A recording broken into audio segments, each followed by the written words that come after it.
পর্যটকদের স্বার্থে দীঘায় একাধিক বদল ঘোষণা মুখ্যমন্ত্রীর। রাজ্যের পর্যটন কেন্দ্র হিসেবে দীঘা একেবারে প্রথম সারিতে অবস্থান করে আছে। দীঘায় শুধু বিভিন্ন জেলার মানুষেরা নয়, দেশের বিভিন্ন প্রান্তের পর্যটকদের পাশাপাশি ভিড় বাড়ছে বিদেশি পর্যটকদের। ফলে দীঘার মান উন্নয়ন নিয়ে নতুনভাবে চিন্তাভাবনা শুরু করেছে বর্তমান রাজ্য সরকার। রাজ্যের মুখ্যমন্ত্রী শুভেন্দু অধিকারী রবিবার সন্ধ্যায় দীঘায় একটি প্রশাসনিক বৈঠক করেন। আর সেখানেই দীঘাকে আন্তর্জাতিক মানের পর্যটন কেন্দ্র হিসেবে গড়ে তুলতে একাধিক পদক্ষেপের কথা ঘোষণা করেন। দীঘায় প্রতিদিন হাজার হাজার মানুষের ভিড় লেগেই আছে। উৎসব আর ছুটির দিনগুলিতে দীঘায় লক্ষ লক্ষ পর্যটকের ভিড় হয়। পর্যটকের ভিড়ে যাতে পর্যটকদের সুবিধা হয় সেদিকে বাড়তি নজর দেওয়ার পরিকল্পনা নেওয়া হলো।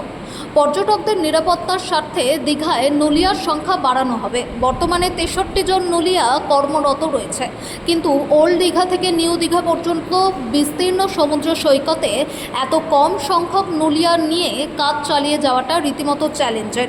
তাই ওই বৈঠকে দীঘায় নুলিয়ার সংখ্যা বাড়ানোর চিন্তাভাবনা নেওয়া হয়েছে।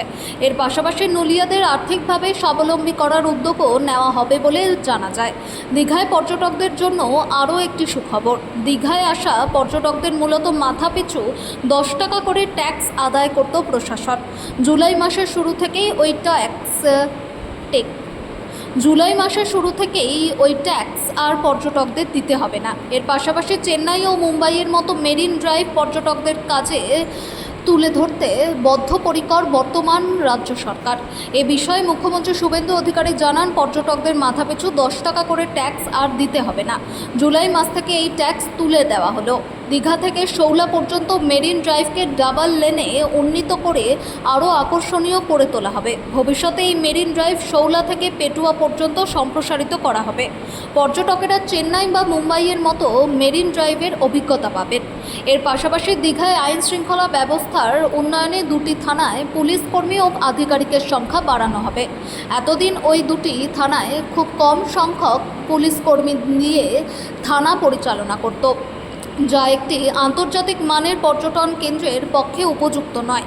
রেল পরিষেবার ক্ষেত্রেও বড় ঘোষণা করেন মুখ্যমন্ত্রী। নন্দকুমার থেকে দীঘা পর্যন্ত রেলপথ ডাবল লাইনে উন্নীত করা হবে। ভবিষ্যতে বন্দে ভারত এক্সপ্রেস চালুর পরিকল্পনার কথা উল্লেখ করেন তিনি। এছাড়াও শিক্ষা ও স্বাস্থ্য ক্ষেত্রে উন্নত পরিকাঠামো, স্কুলে পানীয় জল ও স্যানিটাইজারের ব্যবস্থা, নন্দকুমার দীঘা জাতীয় সড়কের সম্প্রসারণ এবং ঝাউবন সংরক্ষণ ও সৌন্দর্যায়নের উপরও জোর দেন মুখ্যমন্ত্রী। আমরা নুলিয়াদের সংখ্যা বৃদ্ধি করার জন্য বলে গেছি, আমি এসডিও থেকে দায়িত্ব দিয়েছি। নুলিয়াদের অর্থনৈতিক সুরক্ষার প্রশ্নে তাদের অর্থ বৃদ্ধি করার কথা বলে গেছি। 630 টাকা করে পায়, কতটা বৃদ্ধি করা যায় তারা অ্যাসেসমেন্ট করে ঠিক করবে।